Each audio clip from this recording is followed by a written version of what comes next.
Hello, everyone. Trolls. See. Welcome to your Oktoberfest SipScout Party. Let me turn the waiting room off so more people can join as we get started. What's happening, here. everybody? First of all, can we get a amen for or a prost, I guess? Prost For this ridiculousness. For this, we're like trying to transport ourselves to Germany. I really wish I had lived in a time where this was the actual attire from day-to-day life. They've got these cool pockets. I don't even know what they are, but they're on both sides, and they're really only big enough to put your finger in. I think it's for a beer opener. That's what I'm gonna call it. That's what I'm gonna call it.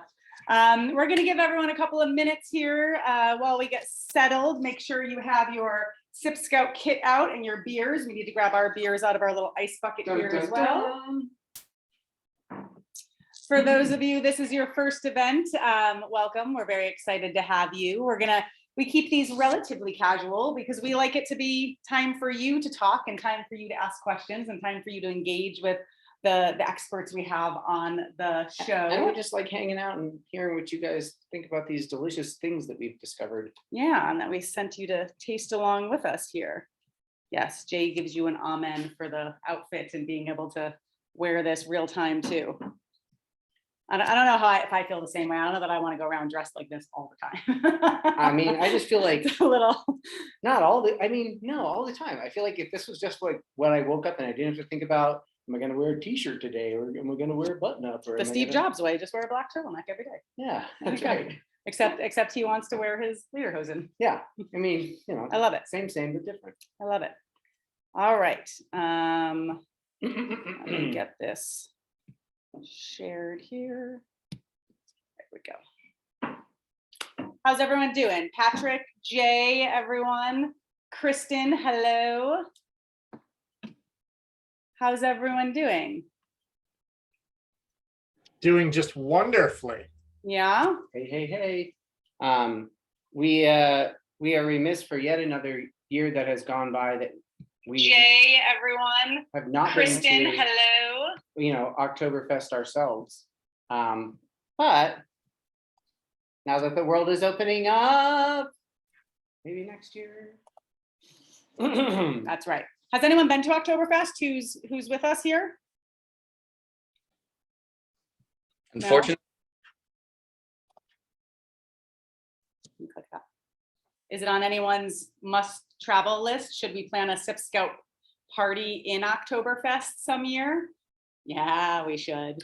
Yeah, let's turn SipScout into a traveling membership as well, where we can plan one big boozy trip every year. That would be like that idea. Yeah, that would be amazing. Then we're scouting out places and actually going to them together. That would be instead of just reporting back. Yeah, exactly. All right, let's get started. People can join as they join. We want to reward those of you with some delicious beer who are here and on time. Thank you for joining, everyone.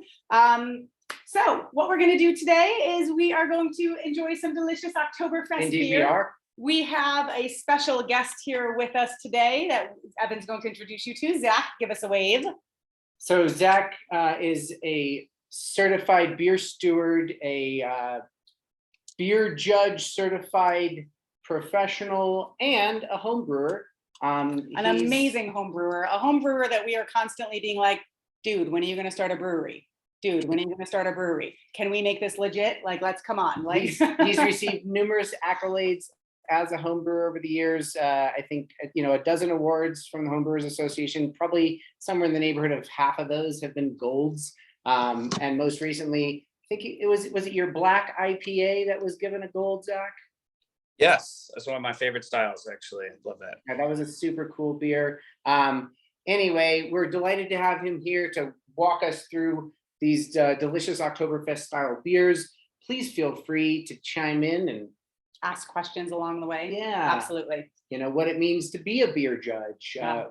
What's your favorite part of homebrewing? Actually, I'm gonna throw a softball over to you, Zach, and as I introduce you, give you an opportunity to say a few words. But what was the first beer you ever brewed? And actually, no.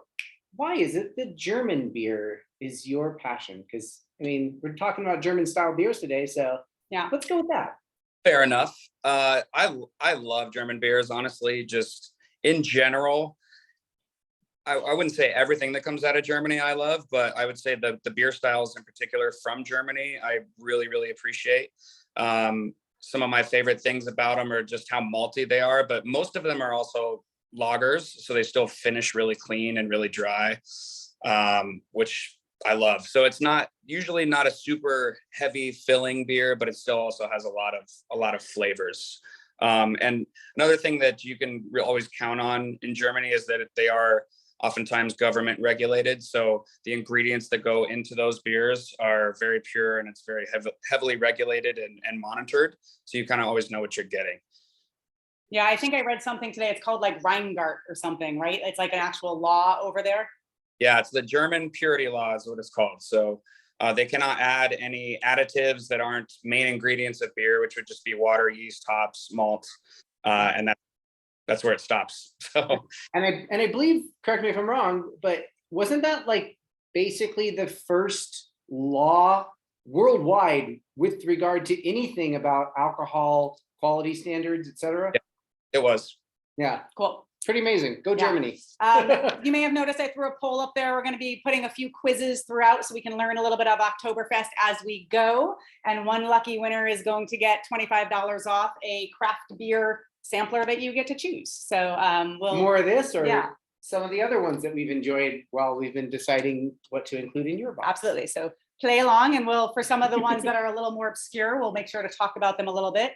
But it looks like most people are getting the first one right. September is actually the year that Oktoberfest starts. So we are a little late right now. Tell me more. But you know, it does go into October. The first Sunday in October is the last day of Oktoberfest. It is 2 weeks long. It did used to be all in October, but they moved it back for better weather. So that is that. And then 1810 is the first year. It was actually October 12th, 1810 was the first year. So Oktoberfest has been going on for a very long time, which is crazy. And we can talk a little bit more about the origins of Oktoberfest as we go through this. But let's crack a beer. Yeah, what order are we? Is this the order we're going to drink them in Yeah, today? let's do this. We were discussing prior to starting the event. So yeah, we're going to do the Three Weavers, the Festbier lager to start with. And then we're going to move into the Societe Beer Folk United, also a Oktoberfest style lager. Then the Kern River Brewing, German style of Märzen, Oktoberfest beer. And then last but certainly not least, the Brewyard Beer Company Twist the Boot Rye Lager. So that's the order we're going to drink them in. We do recommend, especially when we're drinking multiple beers. So first of all, if you don't want to crack open all 4 beers because you're not going to drink all 4 tonight, that is totally okay. You can just listen and learn about them and open 1 or open 2. If you do want to open all of them though, we would suggest using smaller glasses and just pouring a little bit in and leaving the rest in the can in the fridge, honestly, so it stays cold, so that carbonation stays there. Because every time you pour a little bit more in, you're going to get more of those aromatics versus if you pour it all into a pint glass and then it completely, you know, the aromatics kind of die out as the bubbles fizz. So keep pouring a little bit as you taste. We like to have these tasting glasses because then we get to pour all 4 of them out and kind of compare and contrast as we go. Feel free to do that as well. Don't let us hold you up from trying other beers if we're still talking about one beer. This is a casual social time. I'm just going to crack these first 2 right now, Sure. just so, again, for that same purpose. We're actually going to defy what we just said because we're going to leave ours out here on display. And let's do a little cheers, everyone. Have a Eins, zwei, drossa. Prost. Prost. I know that one. Thanks for being here. Lovely to see your faces and your screens for some of you who don't have your cameras on, which is okay. We'll allow it. We'll allow it. Any questions before we get started? We'll jump into this first beer here. Any questions at all or anything you're dying to know about Oktoberfest or want to chit chat about? We're often not quiet long enough when we ask that question, so It's we're true. just going to pause. All right, cool. Action, Jackson, satisfaction. We expect people to get chattier as they have a drink or 2. All right, so Three Weavers is our first brewery. It is female owned. It is also female brewed. So we're always excited about that to celebrate diversity in our lineup. And they are from California. I'm trying to remember exactly where in California. They're in Inglewood. Yeah, that's right. Yeah, they're in Inglewood, California. And so we are very excited about trying out some of their beers. This is a lager, and Zach, do you want to talk to us a little bit about this style of beer? What are you, Yeah. what are you tasting, buddy? So Festbier is one of my favorite beer styles, honestly. So the two main Oktoberfest beers that you're going to see in the tents in Munich are going to be Festbier or Märzen. Märzen is what most Americans would call Oktoberfest. So that's marketed in America as Oktoberfest beer, which would be the style Märzen. So Festbier, though, came along in the early 90s. It's a little bit lighter than a Märzen. The color's a little bit lighter as well. A little bit less ABV, little bit more muted on the malt. So it's just a much easier drinking beer, and it's honestly just designed to be drank all day. So if you go to Munich, you go to Oktoberfest, this is primarily the beer that you're going to be drinking pretty much all day is Festbier. Because if you were drinking Märzen all day, you'd be in big trouble, I think. Well, you still are. They do it and they still do it, but still. Festbier. Back in the day, it was Märzen primarily that they were drinking at Oktoberfest before the 90s. Yes. So Festbier has really kind of taken over in terms of popularity of how much beverages actually drank there, what style. It's definitely going to be Festbier right now. But people often get that confused. They see Festbier and they think it's Oktoberfest. What's been labeled here as Oktoberfest, but it is its own style of beer.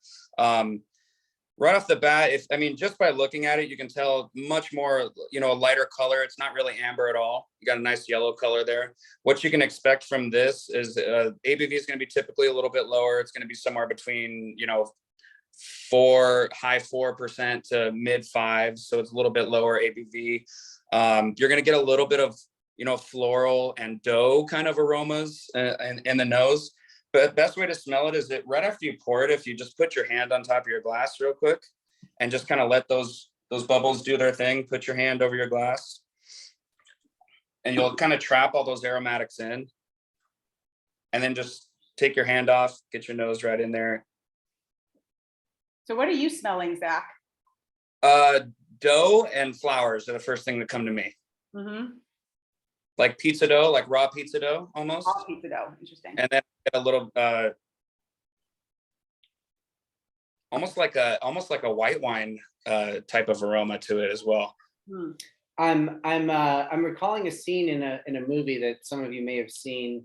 Gosh, the name of the movie is escaping me, but Jim Carrey plays an IRS agent, and he is investigating Maggie Gyllenhaal as a baker, and he falls for her, and he brings her flowers, but instead of bringing her a bouquet of flowers, he brings her buckwheat flour. All these different baking flowers. Yeah. Yes, very clever. And it's funny because when I put my nose in there, I got a little of both. I got some like flowers for baking, like dough, and I also got floral components.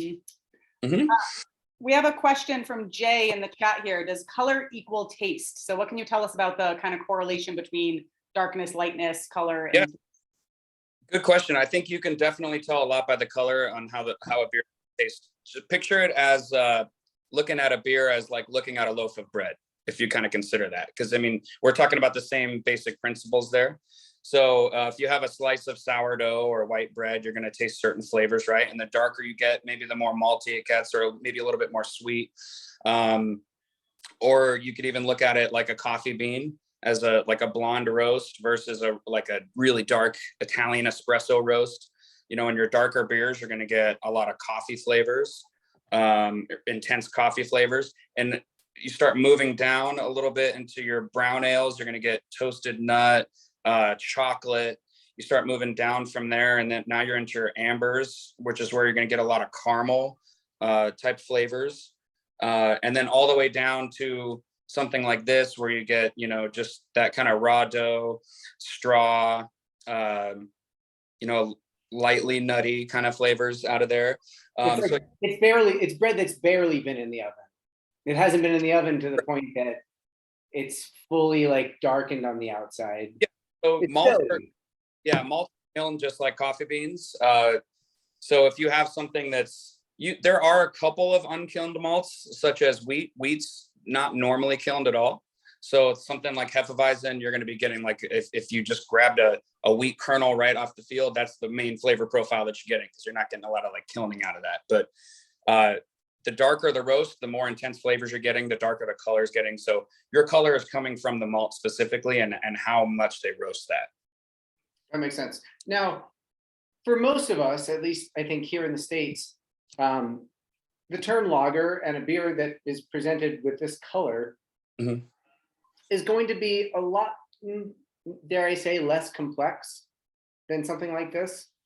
Is there something about the way like that a Festbier lager is produced versus, Budweiser, that distinguishes it and gives the depth and the layers that a beer like this, or a comparable Festbier in Munich, would make it so much more enjoyable? Because there's definitely more like mouthfeel to this. There's Yeah. also more like bitterness on the back palate. I find that like kind of like wakes you up, whereas like a Budweiser, like it's just very easy drinking and kind of, It's there. It's gone. innocuous. Yeah. Innocuous. That's a good word for it. Most of our domestic pale lagers, not all, but most of them have a lot of rice in the grain bill. Mm. Very, very neutral.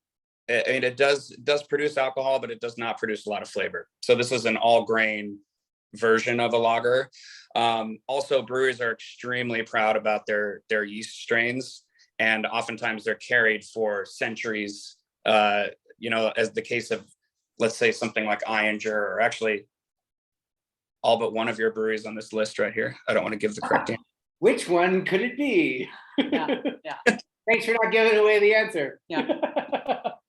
Oh, actually, that one's actually kind of tricky. That's a good one. I won't give away the answer, but that's actually kind of a tricky one.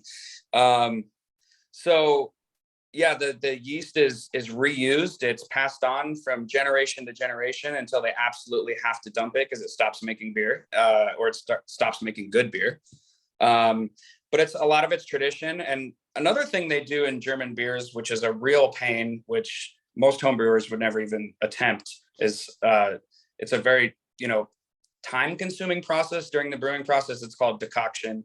They do 2 or 3, so a double or a triple decoction, where they're constantly taking the liquid out of the mash tun where those grains soak, and they're boiling it. And so it's like caramelizing it, and then they add it back into the mash, and then they do the whole thing again. So they're just constantly recycling this decoction mash, which is very, very time-consuming, and it's a real pain. I was So gonna say, that sounds like incredibly laborious when you could just let it all sit in there and do its thing.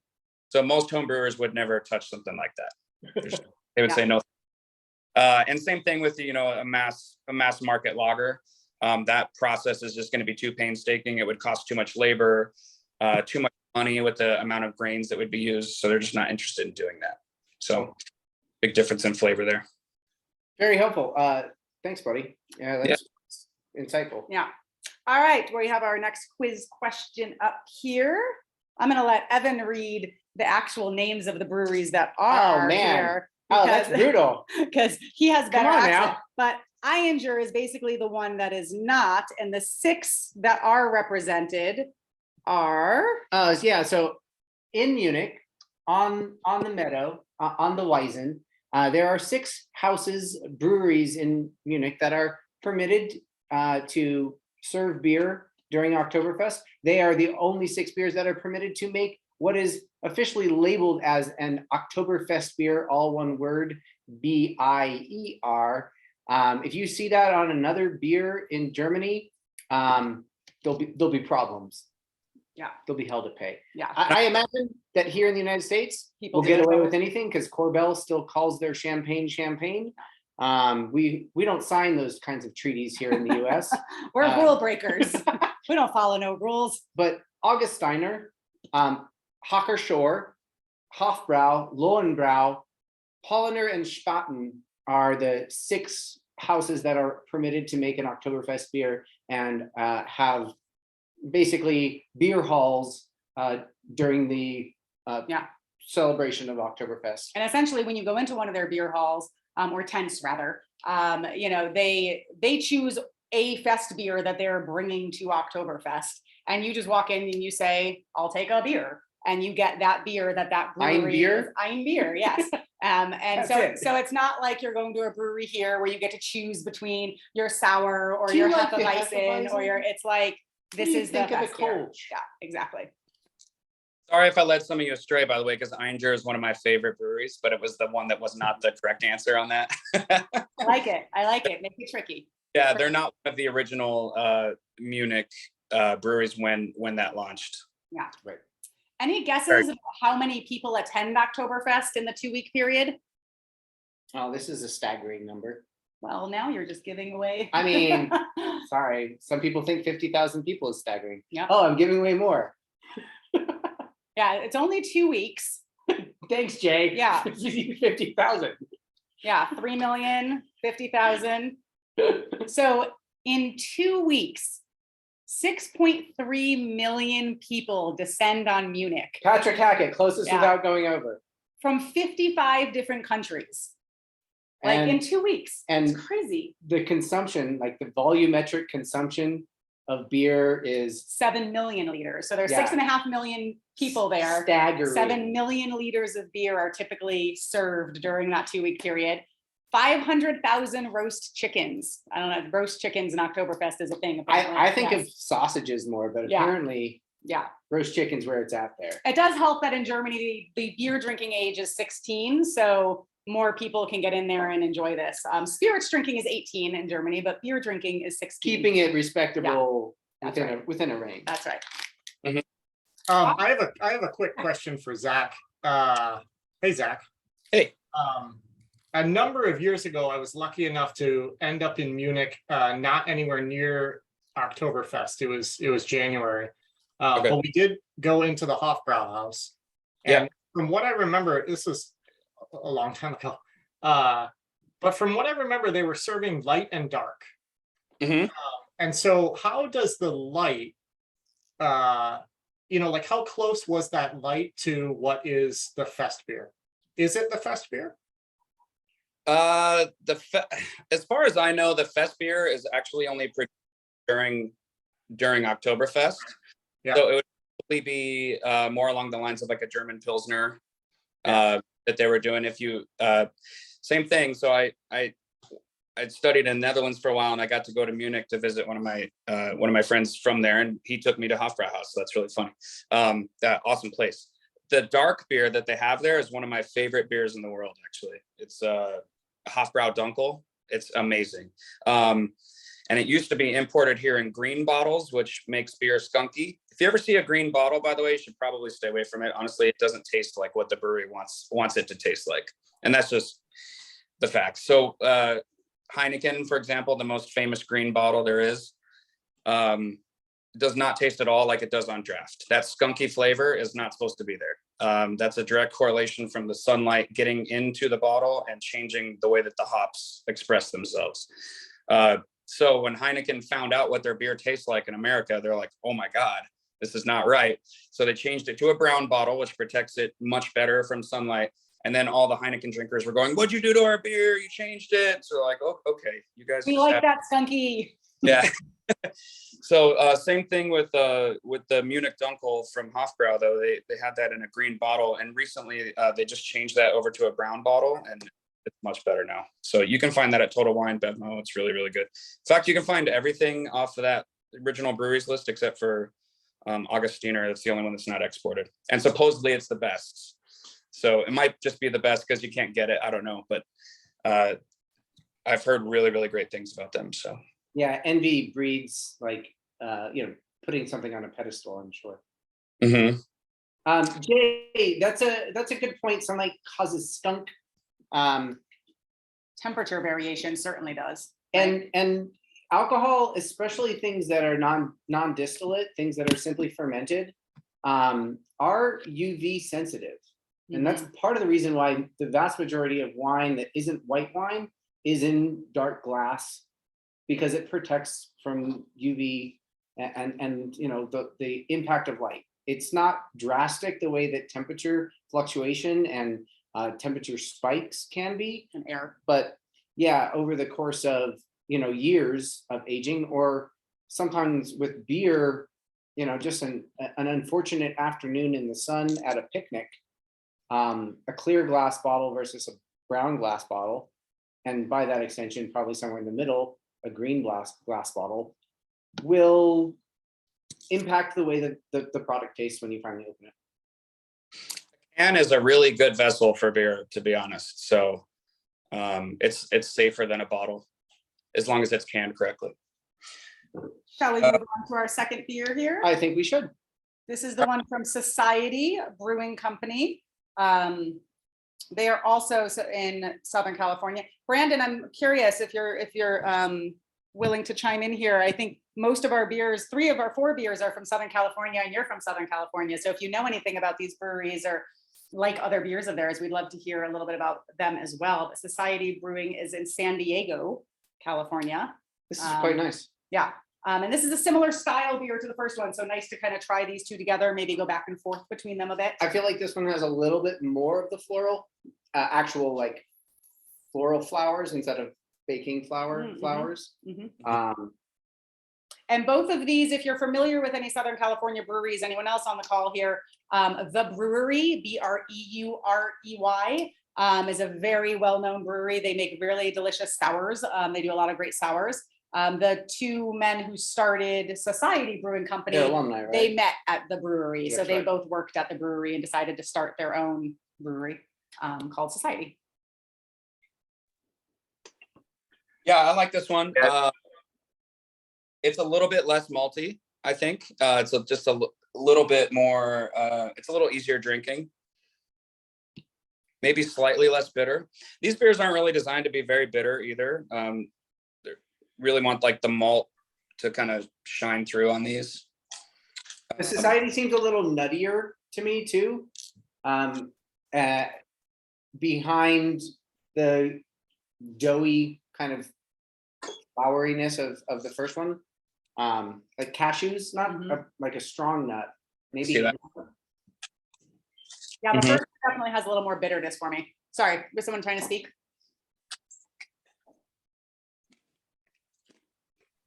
No, maybe not. I'm hearing things. All right, we have another poll up. Now we're talking about fashion. So where you tie your dirndl and what the hat is called. Am I gonna have to pronounce this one too? Yep, for sure. I'm gonna call this, I mean, Alpine hat seems like too much of a gimme. Oktoberfest in Munich. Munich is in Bavaria, so that seems like pretty likely. I think Tyrrell is, I feel like that's probably like the Italian southern border. We'll see. We'll find Oh, out. man. Yeah, we'll find out. Any other questions from anyone? We'll be quiet for a minute here so people can jump in. Jay, Oh, that's this is a good Brandon. question. Oh, go ahead, I'm Brandon. sorry. Go ahead, Brandon. Yes. So yeah, I'm not on camera because 1, I'm driving. Also, I'm not drinking right now. Just so you know.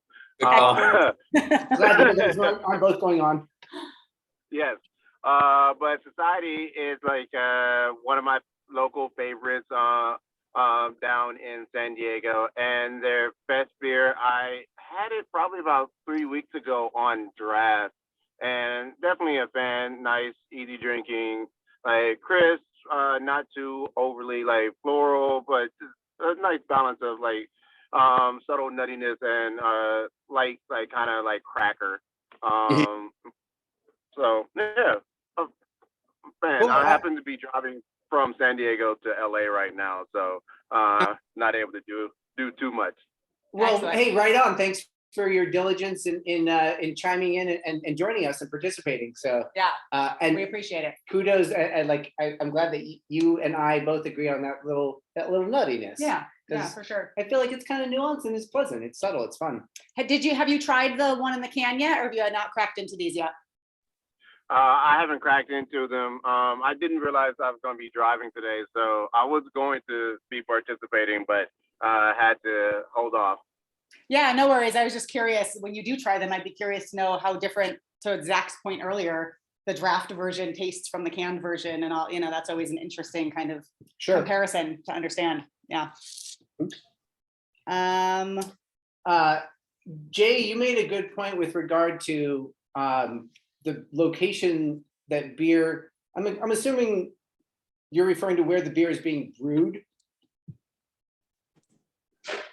Yeah. So Like terroir and beer, kind of? Yeah, I Is there mean- like beer regions Well, and how they compare? I feel like Zach touched on this briefly, and I'll just share one little anecdote. And Zach, if you want to kind of chime in, I remember learning about a brewery that I think was in Edinburgh in Scotland that that burned down, and the owners, the brewer came to the brewery the next day and looked around and obviously were distraught, devastated, but their main concern, or actually their main like happiness, was due to the fact that they had an offsite source of the yeast that they used that they thought otherwise, like had they not had that, that would have been the end of that beer. And I feel like that's a sentiment that's been conveyed in stories about distilleries Mhm. and wineries. I would have no doubt. Yeah, I think as ambient well. yeast is a big part of terroir. Like people talk with wine, they talk a lot about the soil and where it's grown, but yeast, if you're buying yeast off a manufacturing line versus yeast that is naturally occurring in that area and picking up all of those flavors, that it makes a difference. Sure. And the water source in the local area too, obviously makes a difference. So I don't feel like it's talked about as much in beer. Zach, maybe you can comment on that. But I do feel like it has to make a difference. It's a huge difference for sure. Even if you have the same strain, there's going to be a big difference between how many times that strain, that particular batch of yeast has been used to make beer. So it's going to be really hitting its stride after about 5 or 6 brews. And then it's going to continue to get better as long as it's treated right. It's going to continue to do a really nice job. But if breweries weren't able to reuse the yeast, it would be significantly more expensive for them and for us as well. To do, but yeah, there are certain strains that, like in some of those smaller breweries, that only exist in one place, and if it burns down, then it's gone. So a lot of places will keep an extra like plant of their yeast strains at a lab or in a vault, something like that. There's a company, White Labs, in California. I thought they might be San Diego too, or Southern California. They are San Diego. Yeah. All right, cool. They have, I know they have a tasting room there. And if you guys ever want to do a little science experiment, you can go. They make a batch of beer and they'll ferment it with, 20 different yeast strains. So the same ingredients, all except for the yeast. So they all look the same pretty much. They just use different yeast for all the beers, and every single one of those taps tastes different for sure. So you just go down, try all the different, I want to try this with a Belgian yeast strain, or what does this taste like with a Bavarian Hefeweizen strain, or whatever the case. And it makes a drastic difference on the flavor of the beer. So it's pretty cool. That makes the ex-corporate market researcher in me be like, oh man, let's go play A/B testing, like isolate the variable. Yep. Yeah, I feel like in the anecdote I heard about this Edinburgh brewery, the offsite location that they had their yeast being safe kept was a lab that was specifically for the purpose of like a repository for breweries throughout, maybe more than the UK, but definitely the UK, in case something like that happened. Yeah. Pretty cool. Yeah. We have another question that I think Zach's gonna love answering momentarily, but first, where do you tie your dirndl if you're married? Ooh. You tie it on the right-hand side if you're married. Yes, Patrick, yes. Nailed it. Partially because in Germany, they actually wear their wedding ring on their right hand as well. So I think that kind of goes with that. If you're single, you tie it on your left side. If you're a virgin, you want to announce it to the world, apparently, you tie it in the front middle. And if you're a widow, you tie it in the back. So I guess that it's on the right side. I mean, I'm not You're married. closer but I'm to married taken, than I single? guess. Yeah. Your problem. You're going to bring that up on camera in front of everyone? Go for I it.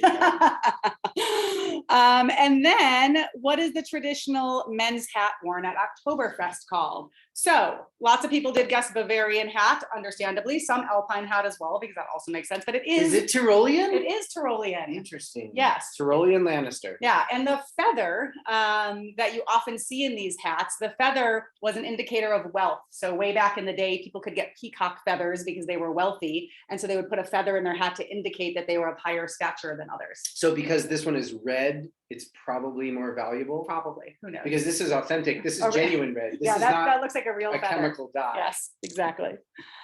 Perfect. Yes, so how do you make a bad beer? Zach, as a brewer who makes a very good beer, first of all, have you ever made a bad beer? Like one that you're just like embarrassed of and like, well, Oh, sure. yeah. Yeah, it used to happen. So what happens when that happens? Yeah, I think, if you do want to take up home brewing, by the way, you're not going to save any money. You're going to spend money. But you probably, you might break about even, making your own beer versus going to the store to buy it eventually. But at least you get to make your favorite styles and what you actually want to drink, which is cool. But yeah, I mean, the first 3-4 years that I brewed or that we brewed, we had bad beers all the time. And there's definitely things that you learn along the way. I did a lot of listening to podcasts, a lot of reading books, and that helps me out a lot. So every time I made a new beer, just try to make something a little bit better. And then if there's something, be nitpicky, be really critical about your own stuff. And honestly, if you have a brother, a nephew, whatever, that passes you a beer and they're like, hey, I made this, just kind of, if you know them really well, just try to gauge out what they want from that. I know for me, like I want brutal honesty. Like I want you to rip it apart. Like tell me what's terrible about it so I can fix it. But a lot of times you give beer to friends and they're like, this is amazing. This is so good. This is the best thing. And if you're hearing that all the time, you're never going to get better at what you do. So it's really just being very critical about your own work, and sanitation is extremely important. Temperature control, yeast health. There's a lot of things that go into it, but those are some of the biggest ones, I would say. Makes sense. Yeah. Shall we crack Move the on next to one? our third one. Yes, our third one, Kern River Brewing. Ready. This is kind of fun. This is a husband and wife team who own this up in Northern California. And not only are they husband and wife, but they have both been to the Olympics. She is a silver medalist Olympian. He's been to 3 Olympics. He's an Olympic coach. He's now an Olympic commentator. And they both, and he's coached her as well on the women's team. And so they both do whitewater slalom. So they are not only brewers, but they are Olympians. And they're And whitewater rafters. Yeah, which Evan and his family are whitewater rafters as well. So yeah, that's kind of a fun story that I don't know if that counts towards diversity at all, but we have an Olympian-owned brewery. Pretty cool. Yes, pretty cool. Yes.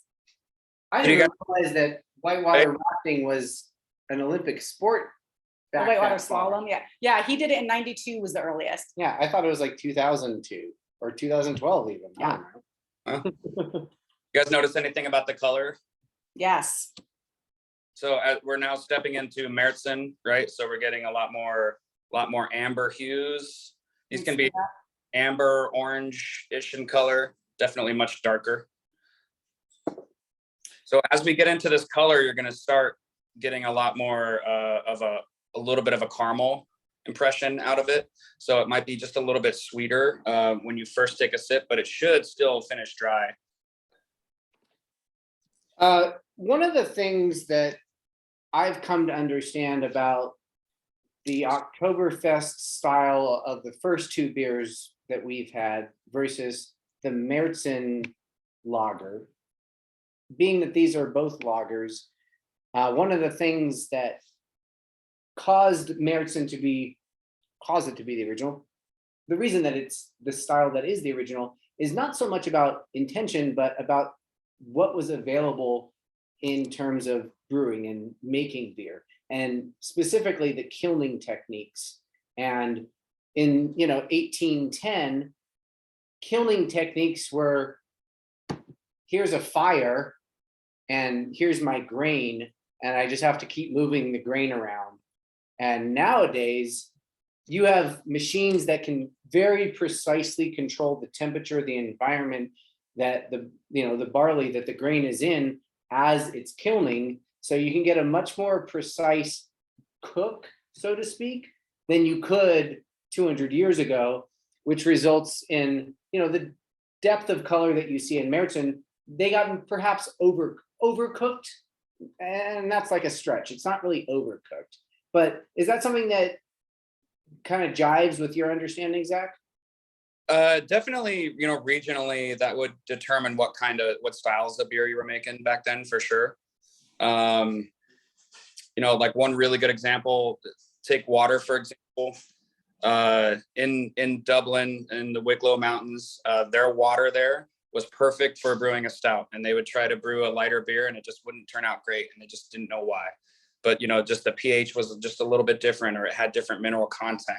And so they're like, well, you know what, this beer is really good, so we'll just keep making this, and then so every village almost had a different water source, different grains at their disposal, and they would produce beers that they were famous for.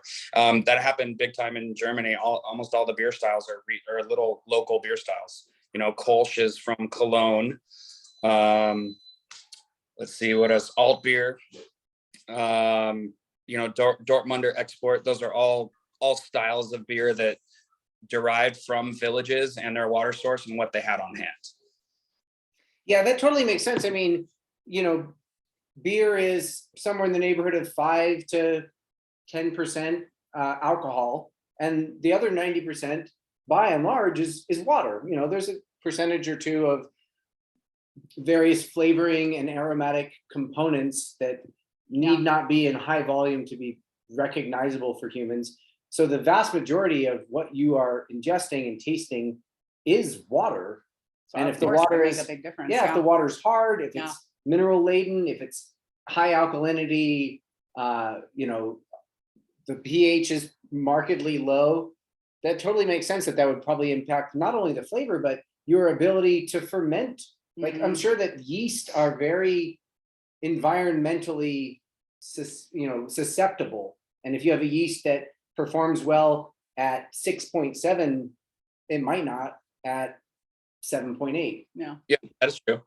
Yeah. Especially with sours, there's only certain strains that can ferment sours because of the acidity or the pH. So It makes sense. that lowers your pool of choices down quite a bit, because if you just threw a regular yeast strain into something that the pH was already pretty low, it wouldn't ferment out. It would just. We're geeking out. We're geeking out about beer. I love it. I'm also very tempted to crack into my pretzels with this beer, because I feel like this is the one. But I also don't want to crunch real loud to everyone. But you guys can put yourselves on mute, so please break into your pretzels. And if you haven't broken into your pretzels yet, we are slightly obsessed with these pretzels. They come from the Pennsylvania Dutch country. And so it's a family affair. We're all about craft, even when it comes to food.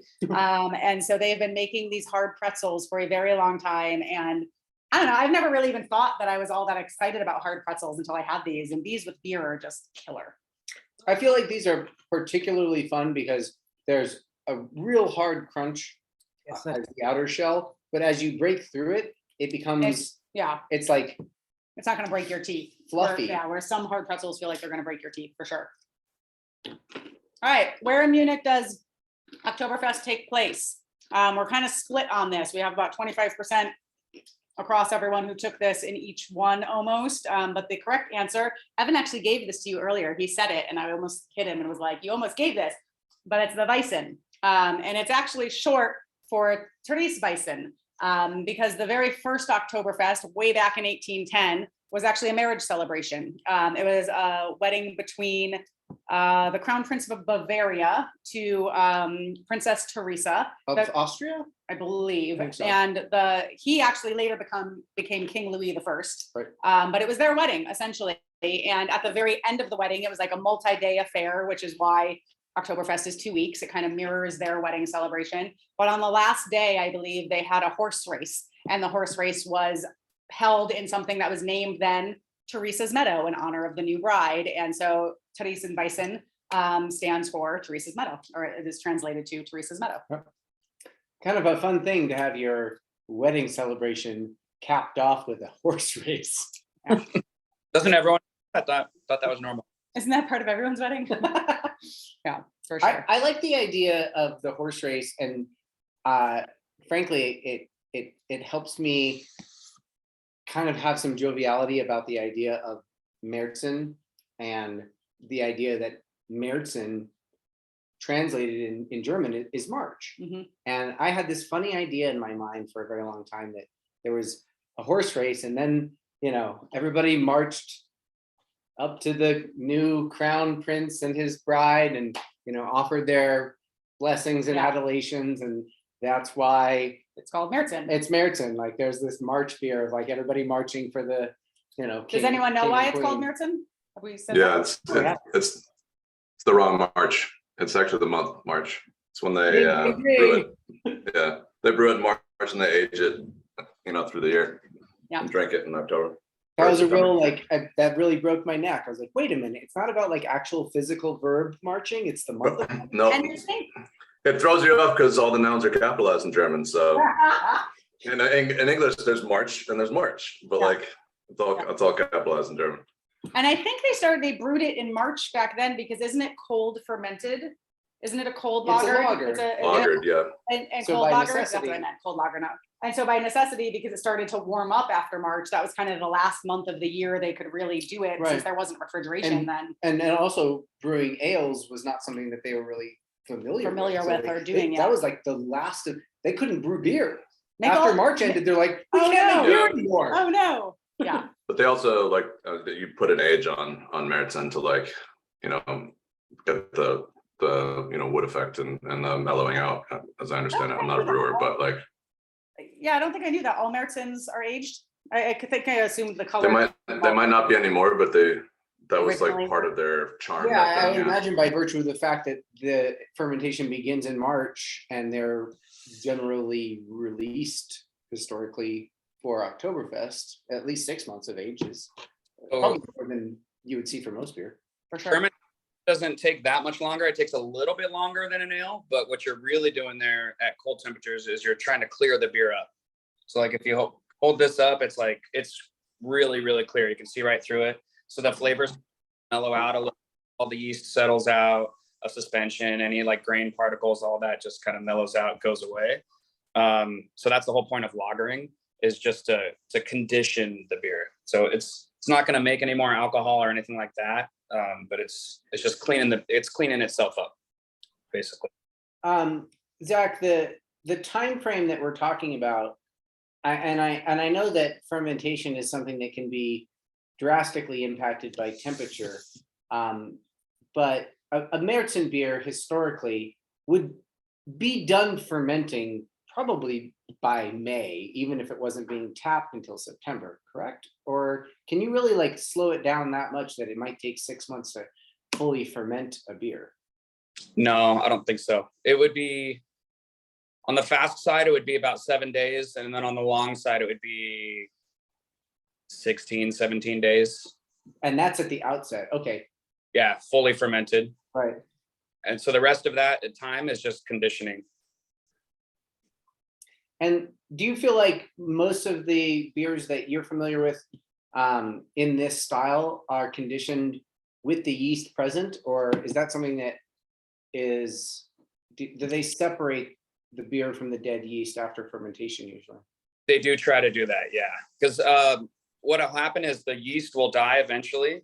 And so when your yeast dies, and if you have a beer sitting on dead yeast, it starts to not taste very good. So you'll get some like almost like cheesy kind of flavors, which you don't want in there. It's called Sounds delicious. I'm like, wait, doesn't So cheese cheese doesn't beer? cheese make everything better? So you do want to get rid of that yeast. You can leave, if your yeast is really healthy, you could leave a beer on yeast for about a month, maybe. And then after that, you're really pushing it. So you really got to get that yeast out of there. Cool, good to know. Yeah. I think we asked at the beginning, but Nick may not have been here yet, if anyone's been to Oktoberfest. And Nick, you were just in Germany, right? Were you actually at Oktoberfest? No? What? No, he wasn't. Am I confusing No, people? he was wishing that he had been because we have a. That was another. Darn. Darn Sorry, it. sorry to rub it in, Nick, that you weren't at Darn Oktoberfest. it. Sorry. I thought maybe I heard that you had been there. Nick, talk about old yeast paddles. That can tell the story way better than me, but it's basically like how the village paddle, was covered in their wild yeast, whatever it was at the time. And they somehow had their magic paddle that could make the same beer every year. And so everyone came to taste their beer when in reality, it was just the yeast that was stuck on their paddle from the year before from their environment. Oh, cool. It's like a sourdough starter. Mhm. Kind of like you just keep like Yeah. imbuing that goodness. Interesting. Yeah, and that's an interesting thing because Zach, you mentioned something earlier about the idea of not repurposing the yeast, but having a strain that perpetuates itself.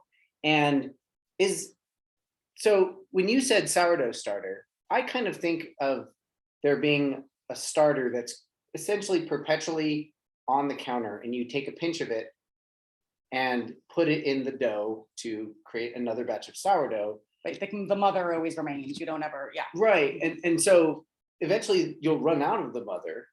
I don't think you Right? do though, because I think you keep adding to it. I feel like there's someone on this call who might be able to talk about And this. that's what you were Who kind of talking about there, Zach, right? Yeah, it's essentially the same thing. So you just How do you extract the yeast back out of the batch that you make so that you are confident that it's the same strain that you started it with?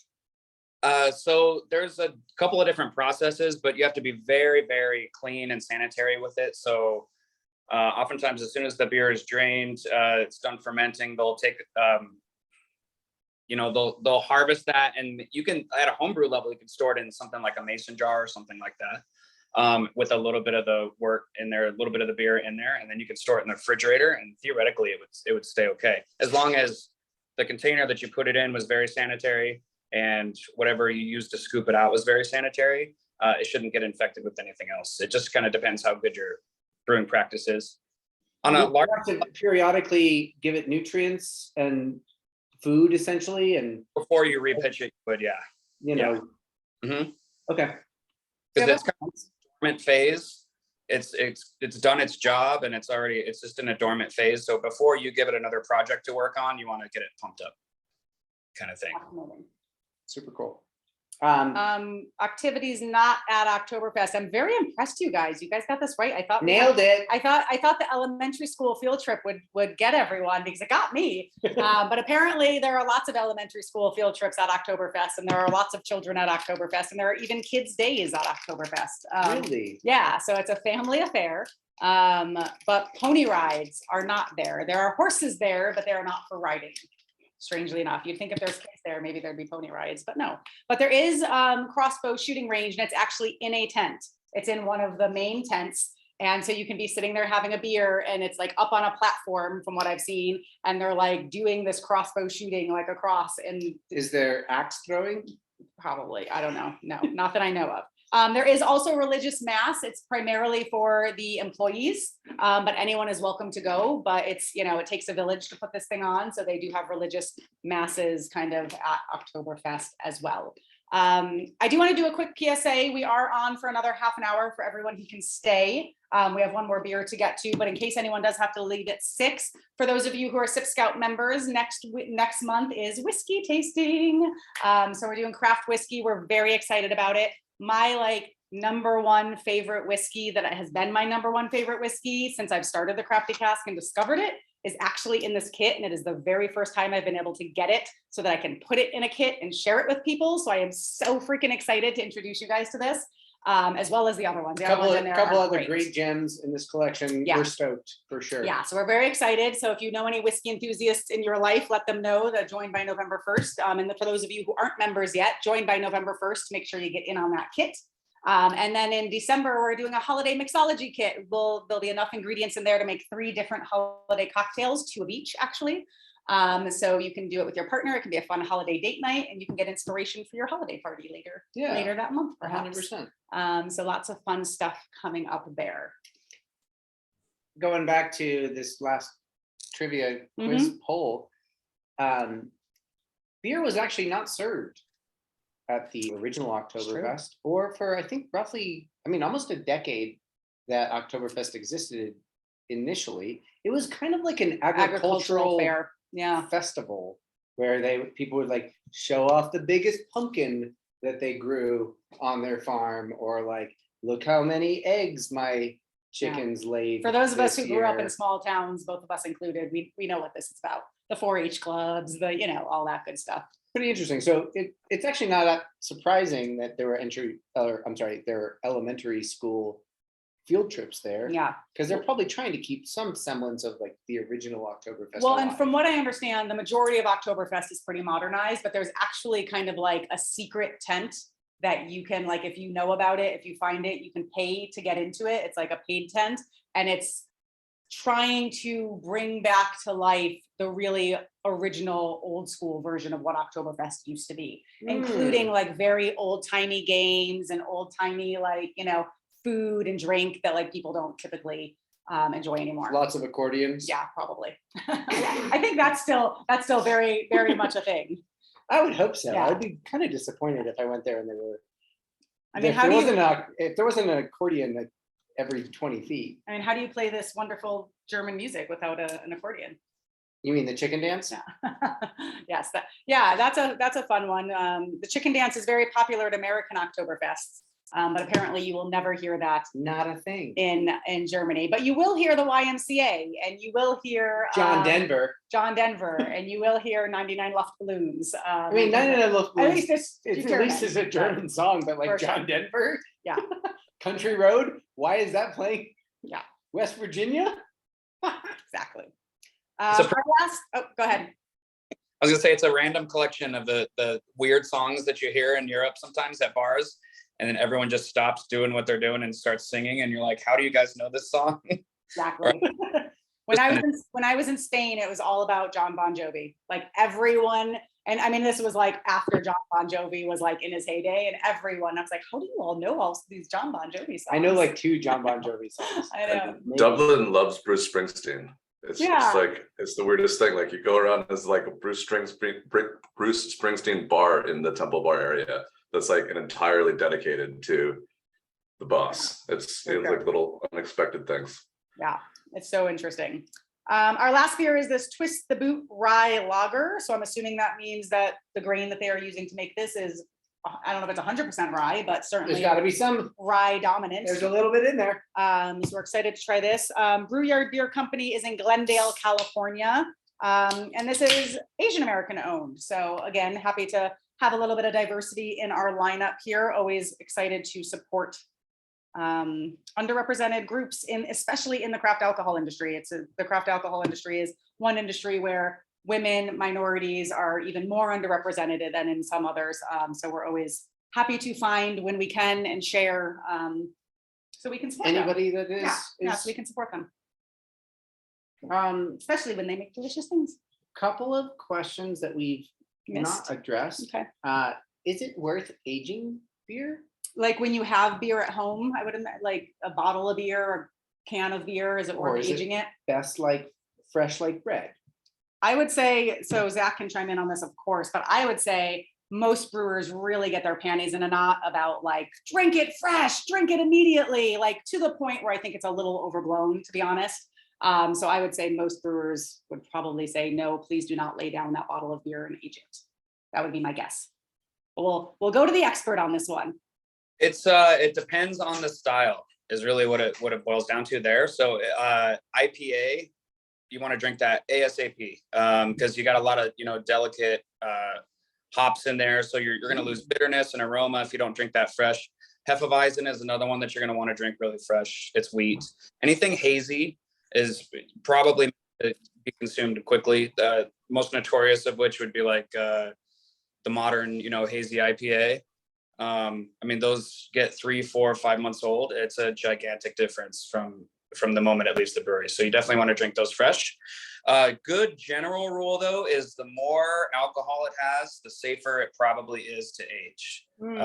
So if you are drinking a big Belgian beer, 9, 10%, or a barley wine, something 10, 11, 12%, those will definitely get better over time if you just let them sit. But I wouldn't really necessarily try to age anything under 8%, in my opinion. I don't know, maybe 7. Yeah, it's great advice. Hey, Zach, question for you. You mentioned hazy. I feel like I've heard some stuff about kind of, what's the right word?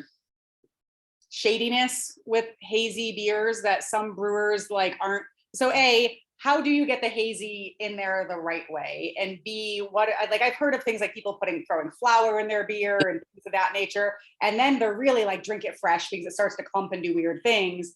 So like I have some skepticism all around the like drink hazies fresh because I almost feel like it's people who are doing it the wrong way telling me to do that, but I don't understand this whole like controversy. So yeah, it's there was definitely some people trying to shortcut the system a little bit, or maybe mixing in some of the yeast with the beer, which does not taste good. It's not going to taste good, but it's definitely make your beer hazy.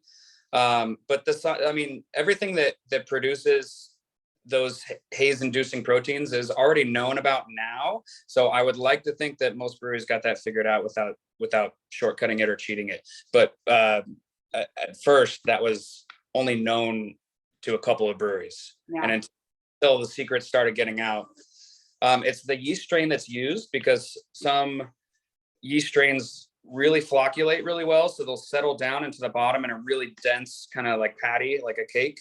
Others will kind of stay in suspension, like Hefeweizen yeast will stay in suspension, for example. So that's why it's got a little bit of haze to it. And that's okay. It's supposed to be like that. It's supposed to taste like that. But just purposely like throwing flour into your beer or something like that is a little weird. So, and it's also water chemistry as well. I just learned a new word. Flocculate. Oh yeah. I like that. All right. I'm gonna have to find ways to work that into my daily conversation. That's a helpful kind of affirmation of my knowledge about, aging and age worthiness of wine, which is my strong background.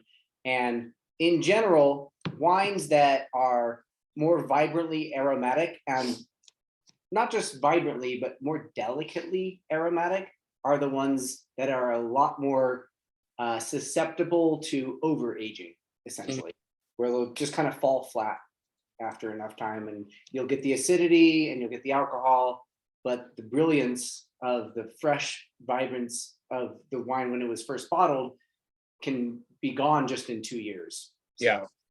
Viognier is one that we share a big appreciation for. That Viognier is not age worthy, and it's not that you can't age it, but the things that you like about it are not going to be there if you age it. Sure. Our next quiz question was, are the Oktoberfest tents up all year and used for other purposes? You guys did very well on this. False, they are not up all year, but it's kind of incredible that they're not. Because they're not just tents, they are like, I mean, it's like semi-permanent construction. Well, they're like building a village. So they start construction in June. It takes 3,000 workers in order to construct Oktoberfest. It takes them from June to October, like consistently working on it to build it. And then it takes them about 10 weeks to build, somewhere around there. And then it takes them 5 weeks to break it back down again. Like, it seems crazy. Like, it seems like why would you ever break it down? Yeah. You start as soon as you're done. Yeah. So not really, but yeah, of course. Kristen was curious. Oh, Yeah, sorry. 100%. That definitely counts all the way to the top. Yes. And you guys were talking about like animal festivals and 4-H, and we're literally going to a festival here in North Georgia that's like Goat Fest. Are they cute, like pygmy goats? Are they going to jump up and like I mean, I hope so. Yeah. I don't know, but what I've heard is they dress the goats up in little costumes, and everybody parades them out. And this is Shelly, and she is wearing today a gigantic. Wearing Chanel. Yes, it's very much like a goat fashion show. that's awesome. That sounds incredible. Great. Yes. It wouldn't hurt if you drank a beer while you're watching that goat fashion show. Then Exactly. you got the Oktoberfest going. Yeah. Exactly. You need one of these. You need your Flanagan. You need to like just strap one of these on you so you can kind of be. That's more Spanish than either way. I'll we'll allow it. Yeah. This rye is like we just moved over to the last beer and we didn't even tell you. Sorry. No, we did. We mentioned it. We said we were moving over to that one. We just didn't talk about it. We haven't talked about it yet. Yeah. but it is quite delicious. Zach, what are you thinking about this one? Yeah, I mean, it has definitely a lot of similarities to the Märzen's and its aroma for sure. The one thing I kind of noticed about it that I think I get from rye a lot of times is just kind of like a really subtle or a mild spice, not like a hot spice like cinnamon or something, but just like a little bit in the tiny bit in the background. Yeah, one of the things that I feel like Suzanne often highlights in a way that differentiates spice that is hot, like a chili pepper, to spice that is subtle, like baking spices, when we're talking about rye whiskey versus maybe bourbon or Irish whiskey, where it's really very similar to taking a bite of rye bread. Yeah, that's right. Yeah, that it has a little bit of that, like, ooh, that spice, it doesn't burn your mouth at all. Right. And it's interesting with rye whiskey in particular, because you can kind of get both of them. If it's a higher ABV whiskey, it can be hot, where it does feel a little burny, but then you also get that spiciness from the rye. Yeah, and I do like that. I like how that comes to life in this. Mm-hmm. And it's still like, it's not overt, it's not punchy, the way that some rye whiskeys can be. But there is just like an added layer of depth to the flavor component when you are swishing it around in your mouth. Whoever keeps being first on all these quizzes is the Oktoberfest, like, The winner, expert. the Oktoberfest winner. Yeah, I don't know if he's the winner or she's the winner, but they get in there real fast and they get it right. They know their thing, so you know who I'm you gonna are. be wrong. I'm gonna be wrong first. Wrong. It's good. It's very impressive. Any favorites? What do you guys think out of the 4 beers? Now that if you've tasted all 4, if you've tried them, let us know. I know everyone hasn't drank all of them. The Kern River, the Märzen. Kern River. That's a pretty solid vote Yeah. in my book. I think that's delicious. Everyone, yeah, Jay, you also agree that the Kern River is your jam? Zach, you like the Kern and the Society, huh? Yeah. Cool. Yeah. Cool. Yeah. They're all very good. I had the pleasure of tasting the Oktoberfest style of Märzen brewed by our special guest this evening, Zach. Yeah, I did too. You brought it home with you. And had the opportunity to compare it to 4, Zach, of the 6 houses that make. There was Hawker Shore, there was Spaten. Lowenbrow and Hofbrau. Yeah, you had all 4 of those there alongside your own brew. And part of the reason that Suzanne and I keep kind of subtly shoulder bumping you to start your own beer is because that stood up to all 4 of those, if didn't supplant them. That was a treat. Thank you for including me, and I'm glad I got to share it with you. Yeah, I know you said earlier that, home brewers kind of hate it when everyone's just like, this is amazing, this is amazing, this is amazing. And we have, but we have very discerning palates, and I feel like we are very comfortable being critical, and we love your beers, man. You make great beers. And while we may have some constructive criticism occasionally about what we think, like they're high quality beers, and that's not about preference, that's just about quality. And so it's fun to try them. We always love trying them. What is no girl, or however you say that? You want to try that? What do we think, everyone? No girl? No grow. All right. No. My German pronunciation is garbage. It is not a kind of bratwurst, although, bratwurst and German beer goes hand in hand.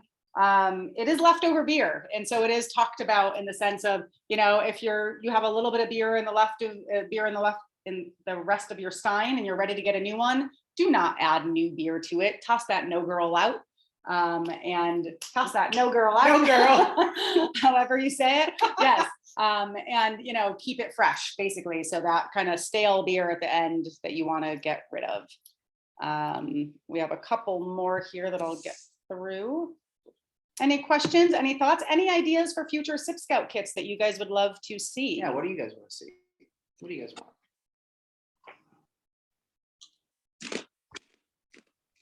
I wish I had a picture for this one, because this one's kind of fun.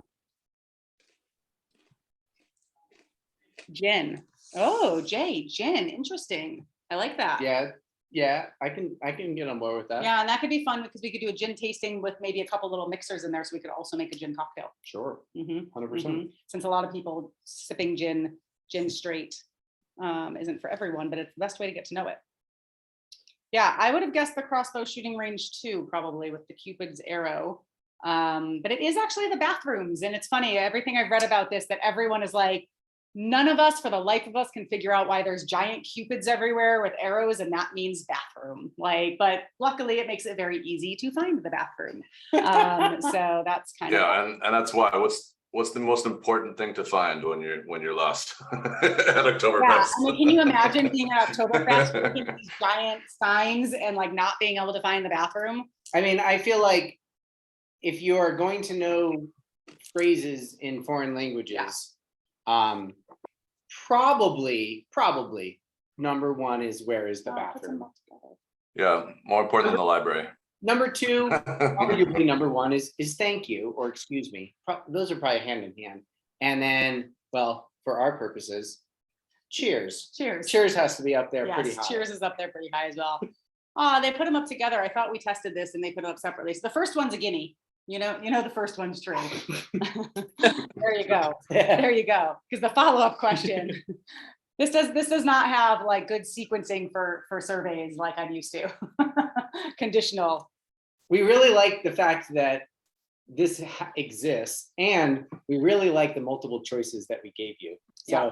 we're excited to see who is able to suss out the actual truth of this question. I just think of keeping the beer safe, of them like treating it like a baby and like kind of just being like, it's okay. Caressing It's it, okay. it's like Kobe, they're like massaging it and Your feeding it temperature beer, is okay. but it already is beer, Yeah. so they don't have to feed it beer. Yeah, exactly. Yeah, but I feel like most of you jumped in here. Yes, it is actually to ensure that no one gets under poured. So there's literally police Super cool, right? walking around checking, and it's supposed to be right actually to where this is. So it's supposed to come up right up to that line, and then the rest of it is for head. And so if they see any getting under poured, they come and they talk to the purveyors and they talk about, you can't do that. And without naming names, there is a beer hall that's notorious. More known for this than others. Yeah, maybe notorious is a lot, but Yeah, for sure. Infamous. Infamous. Yes. I like the Ooh. idea that the police are walking around ensuring that no beer is wasted. Excuse me, sir. I saw that you just put your stein down. It looks about to be half full. Are you going I to drink that? hope that you aren't planning on leaving it there, right? Yeah, that would be kind of amusing. Just, But like, just infrared thermometers, just like, Yeah. ooh, you've been drinking this too long. yeah, It's Excuse a me, little warm. yeah, but definitely very opposite of the American way. Like they're going around making sure no one gets under poured, whereas here in the States, everyone's making sure like you're only allowed 2 beers. If you only have 2 beers, you can't have one more. Like, so different cultures. They're a little, ooh, Amaro. Oh, I'd love to do an Amaro box. That'd be super That cool. would be super cool. Yeah, we'll definitely get into some of the more obscure fun stuff as we get into this a little longer. We're going to go through the kind of standards first, and then, but I can't wait to get into this. We also have, I just met a distiller at a distilling conference, because I get to go to distilling conferences now and brewing conferences now instead of market research conferences. Sorry, Kristen. And this distillery, they make basically eau de vies. They call them something else, but they make eau de vies. He's from Switzerland originally. And they've started to make beer bronze. So basically eau de vies made from beer. So it's like hop flavored eau de vies. And they have an IPA one, they have a stout one. And so we've been talking to them. They want to do a whole box with like their different beer bronze and eau de vies, which would be really fun too. Wow. How does that compare to, have you tasted them, I'm assuming? Yeah. Like, how does that compare to the R5 distilled? Exactly. I Okay. mean, that's what I talked to them about too. I was like, oh my God, this is so fun because I've had whiskey brewed from finished beer. And Mhm. this just almost takes out like the maltiness and the aging and like all of those components. So it's almost like the pure essence of distilled beer without those other elements that whiskey kind of bring in. So it's almost like I would love to do the beer, an eau de vie of that beer, and then like a whiskey from a similar style beer, like to see that progression. I think that could be a really fun, like horizontal, I guess. Just to understand, the eau de vie is distilled beer that is has already been hopped, I believe so, because they partner with a brewery in St. Louis. but then To it's do not mixed with anything that's aged. So is it clear? It is clear. Yeah, it is Oh, clear. Very cool. Yeah. She's sending us some samples, so you'll get to try them soon. Cool. And then we'll try to get them in a box so all of you guys can sample them soon too. That's what we love about SipScout, that we've been drinking all this cool stuff for a long time, and now we get to share it with all of you. So yeah, we're very excited to keep doing that. Interesting. I was looking for the pronunciation of Noah girl, Uh-huh. because I don't know, Noah girl, just like, I feel like we have to figure out how you actually No say agril. that. The so-called Noagrel is about a finger width of beer that you should Oh, you should leave leave in the glass. unless your waiter or waitress is nowhere to be seen and you're at the risk of dehydration. Or I imagine by or that anger. by that point, it's a lot of backspit and it's probably warm and it's probably flat. Yeah. I'm okay with that. Yeah, like my understanding of it is the connotation is like close to dregs, basically, in English. It's Yeah, the bar like- mat. Mhm. Yeah, Yeah, for sure. or like Asturian cider. Don't Yeah, where finish you it. only pour The that. dregs. to begin Yeah, with, so it's exactly. Always Yeah. fresh. No, Yeah, for sure. no, I meant like, but they don't finish the bottle either, right? Like they always. Oh yeah, Or they 'cause they pour out a tiny bit of it at the end to like re-sanitize the glass, right? Yeah, yeah. the last of the bottle is generally mostly The spent. sediment too. Yeah, the- Yeah, it's got that drag, so they don't like they usually don't finish pouring the bottle. Yeah, Oh, Jay, that's a great question. Jay's full of great questions tonight. I love it. Yeah, thanks for that, buddy. Yeah, Zach, most complex beer to brew and the simplest beer to brew? Maybe categorically, if there's a just a stamp on like, this is real hard, this is real easy.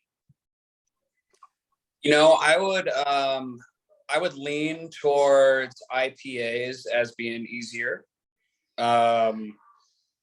Because they don't take a lot of time. They're a little bit expensive because of all the amount of hops that you put in there, but there's so much flavors in an IPA that you can make some mistakes and get away with it, if that makes sense. It's just The There's hops are kind of like, they're like bandages almost. yeah, like the bigger, the bolder the beer is, the more flaws can technically be present, and you might not be able to pick them out. And you can cover them up with judicious uses of Yeah, hopping and Aging. alcohol, whatever, fruit flavors, anything like that. sure. Mhm. Hardest beers to make are actually, and we can make, fun of Bud Light or whatever, but that Bud Light, Miller Lite, Coors Light, like those have to be very, very, very clean beers. If there's any flaw in those beers, you would notice it right away. But that's also part of marketing, is they specifically want you to drink those beers as cold as possible, so your palate won't be able to detect it, just in case there is. So like on Coors Light commercials, like cold as the Rockies, they want you to drink that beer just barely above frozen, so it tastes good to your palate, because if you let that beer warm up and then have a sip, it's not going to be very good. But there's also no hide in those beers either for off flavors. If there is a minor flaw, you're gonna be able to pick it up right away. Yeah, and it's interesting because with wine, we often talk about how we feel like white wine is often drank too cold. And we often talk about, we use Budweiser and those as an example in that. And we're like, if something's ice cold, you don't really taste any of the nuances, any of the complexities. You don't get any of the aromas as much if it's ice cold. Like that's all. But you washed also away.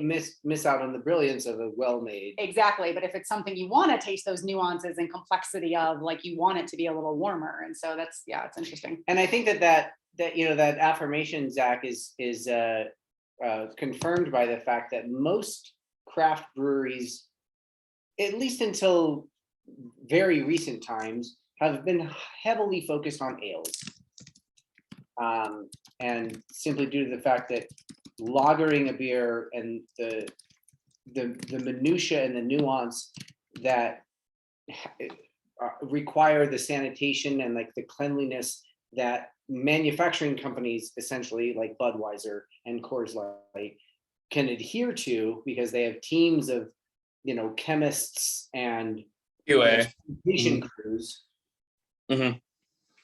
Nowadays, the idea of a craft brewery making a lager is not completely novel, but it's still very uncommon. And the ones that are doing it are super, super proud of it. Yeah, And it's with harder good to reason. do. Yeah.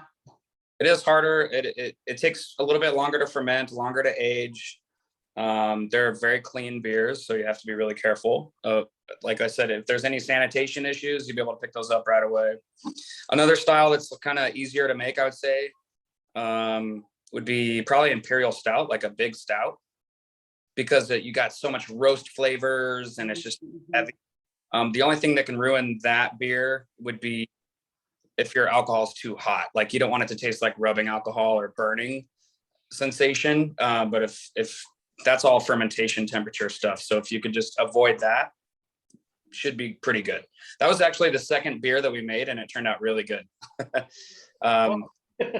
We tried to copy that one for years afterwards, and we never quite nailed it. So I don't know what we did, but it was good. Nice. Well, I know we're coming up on time here. Thank you all for being here. We really appreciate you and appreciate you taking some time out of your busy schedules to drink some beer with us, learn about beer. Hopefully you had fun and learned a little something. Prost. The winner of the quiz is actually all of you. We're going to do participation prizes. We're going to send you all we'll send you all a $25 off coupon so that you can get These some beers, these beers, other beers, whatever beers you want, $25 off. It basically covers all the shipping. So it's like you're buying the craft beer at the store instead of buying it online. And the cool thing about this retailer where you can buy all of these from is you can buy singles of all these craft beers. So you don't have to buy 4 of them or 6 of them. You can just buy a single of different craft beers that you want to try.